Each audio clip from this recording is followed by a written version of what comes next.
जी बिस्मिल्लाहिर्रहमानिर्रहीम। स्टूडेंट्स अस्सलाम वालेकुम। मैं हूं advocate Waqar Ahmad Faridi, republic law academy Sahiwal से आपसे मुखातिब हूं। स्टूडेंट्स, जैसा कि हमने आर्टिकल 3 शुरू किया हुआ था, उसके आपने आर्टिकल 3 पढ़ा और उसको हमने उसकी प्रोवाइजो फर्स्ट और सेकंड प्रोवाइजो की। अब उसके जो थर्ड प्रोवाइजो जो है ना, वो हम करते हैं। प्रोवाइडेड फर्दर दैट, ये जो है ना, प्रोवाइडेड फर्दर दैट, ये इसकी थर्ड प्रोवाइजो है आर्टिकल 3 की। ठीक है, पहले दो हमने फर्स्ट वीडियो में कर ली, इससे जो पहली वीडियो उसमें हमने कर ली थी। ठीक है ना। अच्छा, अब मैं इससे पहले ना हम थोड़ा सा पढ़ लेते हैं आर्टिकल 3 क्या कहता है। आर्टिकल 3 ये कहता है कि हु में टेस्टिफाई, गवाही कौन दे सकता है। All person shall be competent to testify, तमाम गवाही दे सकते हैं unless the court considers they are prevented from understanding the question put to them and giving rational answer to those questions. ठीक है ना, or giving rational answer to those questions. ठीक है ना, मतलब ये कि all person shall be competent होंगे, लेकिन अगर कोर्ट ये समिति है कि ये इनको जिनको क्वेश्चन किए गए वो क्वेश्चन समझ नहीं पा रहे और या उसका जवाब नहीं दे पा रहे, तो वो क्या हो जाएंगे, कॉम्पिटेंट नहीं होंगे, शैल नॉट बी कॉम्पिटेंट होंगे। Otherwise all person are competent है। ठीक है ना, शैल बी कॉम्पिटेंट होंगे, लेकिन जिनको क्वेश्चन किएंगे और जिनको जो उन्होंने समझा नहीं या उन्होंने उसका रैशनल आंसर नहीं दिया, तो वो कॉम्पिटेंट विटनेस नहीं होंगे। ठीक है ना। हाँ, अगर कोई 10 ईयर्स एज है वो भी कॉम्पिटेंट नहीं होगा, एक्सट्रीम ओल्ड एज है वो भी कॉम्पिटेंट नहीं होगा। अगर किसी को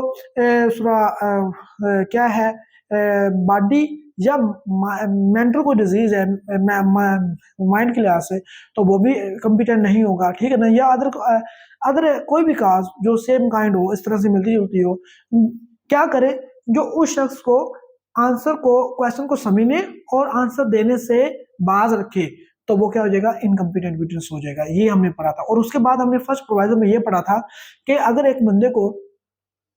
एक शख्स को क्या हो, लुनेटिक पर्जरी और फॉल्स एविडेंस में सजा हुई हो कोर्ट से, वो भी इनकम्पिटेंट विटनेस हो जाएगा। He shall not be competent witness. ठीक है। तो अगर उसकी प्रोवाइजर फर्दर दैट में सेकंड प्रोवाइजर में हमने ये पढ़ा था, ऐसा शख्स जिसको फॉल्स एविडेंस में या पर्जरी में सजा हुई हो, अगर उसने अपने वेज मेंड कर लिए हैं, अपने तौर तरीके दुरुस्त कर लिए हैं और उसने पछताता है एंड रिपेंटेड, और उसने पछताया और कोर्ट इस पर सेटिस्फाइड है, कोर्ट सेटिस्फाइड हो गई है कि आप भी जिसने अपने तौर तरीके दुरुस्त कर लिए हैं और इसने अब पछता रहा है, तो अब वो क्या हो जाएगा, वो कॉम्पिटेंट हो जाएगा। जिसको सजा हुई थी पर्जरी और फॉल्स एविडेंस में, वही शख्स कॉम्पिटेंट हो जाएगा। ठीक हो गया, अगर कोर्ट सेटिस्फाइड होती है। अब थर्ड प्रोवाइजो में अभी पढ़ लेते हैं और उसकी एक्सप्लेनेशन पढ़ लेते हैं। ठीक है जी, आ जाए जी।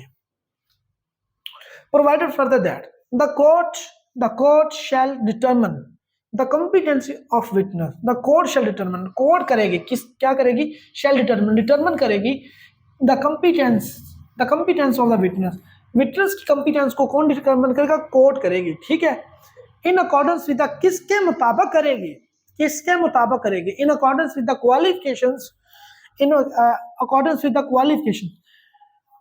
क्वालिफिकेशन के मुताबिक। कौन सी क्वालिफिकेशन, जो कि प्रिस्क्राइब्ड हैं by the injunction of Islam, जो कि इस्लाम ने जो तालीमात हदायत दी हैं, उस क्वालिफिकेशन के मुताबिक कोर्ट क्या करेगी, विटनेस की कॉम्पिटेंसी को डिटरमिन करेगी। ठीक हो गया। As lay down in the holy Quran. अच्छा, वो इस्लाम की जो आपने इस्लाम ने जो क्वालिफिकेशन मुकर्रर की है विटनेस की, कि ऐसा विटनेस कॉम्पिटेंट हो सकता है, वो कहाँ की है, वो as lay down in the, जैसा कि as lay down in the holy Quran, जैसा कि कुरान पाक में लिखी हुई है एंड सुन्ना में। ठीक है ना, कुरान पाक और सुन्ना में लिखी गई हैं, दी गई हैं। ठीक है, इन दोनों के मुताबिक जो क्वालिफिकेशन के विटनेस के कॉम्पिटेंट होने की होंगी, उसके मुताबिक क्या करेगी कोर्ट, उसकी कॉम्पिटेंसी को क्या करेगी, डिटरमिन करेगी फॉर विटनेस की कॉम्पिटेंसी को। ठीक है ना। And where such witness is not, वो मतलब कि वो क्वालिफिकेशन क्या है, तज़किया शहूद पे पूरा उतरना, कि उसने ज़िना ना किया हो, वो झूठ ना बोलता हो, ठीक है ना, उसको कोई सजा ना हुई हो, इस तरह से तज़किया शहूद पे पूरा उतरता हो। And where such witness is not forthcoming, अगर ऐसा विटनेस मौजूद नहीं है, एक मिनट मैं पानी पी लूं, मेरा गला खुश्क हो गया। अगर ऐसा विटनेस मौजूद नहीं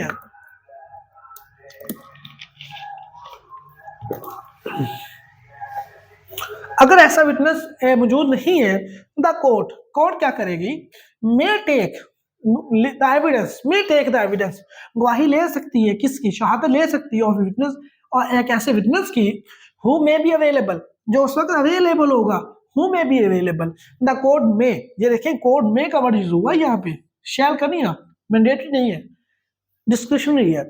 यहाँ पे मे का वर्ड यूज, तो कोड इनकार भी कर सकती है और कोड ले भी सकती है गवाही, ठीक है ना। जो उस वक्त अवेलेबल होगा, जो तज़किया शहूद पे पूरा नहीं उतरता होगा, उसकी भी गवाही ले सकती है, ठीक हो गया। अब एक्सप्लेनेशन में अलुनेटिक जो है इज नॉट इनकम्पिटेंट, वो कह रहा है कि इज नॉट इनकम्पिटेंट, मतलब कि वो कम्पिटेंट विटनेस है टू टेस्टिफाई, ठीक है ना, गवाही दे सकता है, unless he is prevented by his lunacy, अगर उसको उसकी लुनेसी, उसकी लूसिड इंटरवल जो उसको दौरे पड़ते हैं, वो उसको बाज ना रखे किससे, फ्रॉम अंडरस्टैंडिंग द क्वेश्चन, जो उसको क्वेश्चन किएंगे उससे, put to them, put to him and give rational answer to the question. अब मतलब कि एक लुनेटिक जो पागल इंसान है वो क्या है, उसको वो एक कॉम्पिटेंट विटनेस है। हाँ, अगर उसको दौरे पड़ते हैं और दौरे पड़ने से उसको क्वेश्चन समझ नहीं आ रहा, उसकी लुनेसी उसको क्वेश्चन समझ नहीं दे रही और उसको आंसर, रेशनल आंसर नहीं करने दे रही, तो फिर वो इनकम्पिटेंट है, फिर वो इनकम्पिटेंट है, अदरवाइज वो कॉम्पिटेंट विटनेस है, ठीक है। ये था आपका आर्टिकल 3 आज कंप्लीट हुआ। इसको अब मैंने समझा भी दिया, बता भी दिया, इसको रीड भी कर दिया, आप जो आपका कंसेप्ट वो भी क्लियर हो गया। अब मैं बताता हूँ कि एमसीक्यूज कहाँ से बन सकते हैं, इन दो prize of first third prize को एक्सप्लेनेशन से, ठीक है। ये देखते हैं, provided for the code shall determine the code, ठीक है ना, यहाँ पे एक एमसीक्यूज बना, डिटरमिन 2 यहाँ पे बना, डिटरमिन द कंपिटेंस, ठीक है ना, यहाँ पे बन गया एमसीक्यूज, और witness in accordance with the qualification, qualification prescribed by the injunction of Islam, injunction of Islam यहाँ पे भी बना आपका एमसीक्यूज। चौथा एमसीक्यू यहाँ बन गया, ले down in the holy Quran, the holy Quran पांचवा, और एंड सुनना, ये होली कुरान एंड सुनना, यहाँ पे भी एक एमसीक्यूज बनता है आपका, ठीक है। 6 यहाँ पे एमसीक्यूज बन गए, for the witness and where such witness is not forthcoming the court shall take, यहाँ पे भी, ठीक है ना, द कोर्ट शैल टेक या may take, the may take आएगा, शैल टेक नहीं आएगा, may take the evidence of the witness who may be available, यहाँ पे भी एमसीक्यूज बनता है, ठीक है ना। यहाँ पे 8 आपके एमसीक्यूज यहाँ पे बन गए, ठीक है। और आप देखें अलुनेटिक, यहाँ पे एमसीक्यूज बनता ही बनता है, लुनेटिक, वो लुनेटिक का वर्ड मिस कर सकता है, ठीक है ना। A lunatic is incompetent witness, is competent witness या इनकम्पिटेंट, देखिए वो इस फ्रेज को चेंज कर सकता है, a lunatic is competent witness to testify, ठीक है, a lunatic is competent witness to testify, ये भी कह सकता है। अलुनेटिक इज नॉट इनकम्पिटेंट, मतलब तो उसका यही है, ये आपने गौर करना है, नॉट को निकाल दे, वो कम्पिटेंट लिख दे यहाँ पे, नैतिक इज कम्पिटेंट विटनेस, मतलब तो वही हो गया ना। ये देखिए ये चीज यहाँ पे भी आप बहुत गौर से पढ़िएगा इसको, to testify unless he is prevented from by his lunacy, यहाँ पे भी एमसीक्यूज बनता है आपका, ठीक है, यहाँ पे एमसीक्यू जरूर बनता है। 10 नंबर ये एमसीक्यूज हो गया, from understanding the question put to them and giving rational answer, ये तो आर्टिकल 3 में आप ये फ्रेज याद कर लेना, from giving rational answer to those question and from understanding the question put to them or giving rational answer to those question. ये principle है आर्टिकल 3 का, जो मेन इंग्रेडिएंट है ना यही है कि ऑल पर्सन कॉम्पिटेंट तो है, लेकिन अगर वो क्वेश्चन को समझ पा रहे हैं और उसका रैशनल आंसर दे पा रहे हैं, देन क्या है, वो कॉम्पिटेंट है, अदरवाइज भूल जाए, अदरवाइज वो कॉम्पिटेंट नहीं है, चाहे वो एक्सट्रीम ओल्ड एज है, चाहे टेंडरी एज, चाहे उसको मेंटली डिजीज है, चाहे बॉडीली डिजीज है, तो वो कॉम्पिटेंट नहीं होगा, ठीक है। कॉम्पिटेंट वो तब ही होगा अगर वो रैशनल आंसर दे सकता है और क्वेश्चन को अच्छी तरह से अंडरस्टैंड कर सकता है, ठीक हो गया जनाब। ये तो आर्टिकल 3 यहाँ पे खत्म होता है, मैंने आपको एमसीक्यूज बता दिया, समझा भी दिया, पढ़ा भी दिया, रीडिंग भी करवा दिया, हर चीज क्लियर कर दिया, ठीक है। अब उम्मीद करता हूँ कि ये आपको वीडियो बहुत अच्छी लगी होगी। अगर आपको ये वीडियो बहुत अच्छी लगी है तो मेरे चैनल को सब्सक्राइब कर दें, लाइक कर दें, इस वीडियो पर कमेंट कर दें, और ताकि मुझे यहाँ पे बूस्ट मिले और मैं आपके लिए मजीद अच्छी वीडियोस बना सकूँ, ठीक है जी। बहुत शुक्रिया।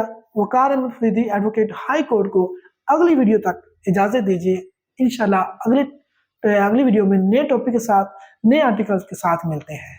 अल्लाह हाफिज़।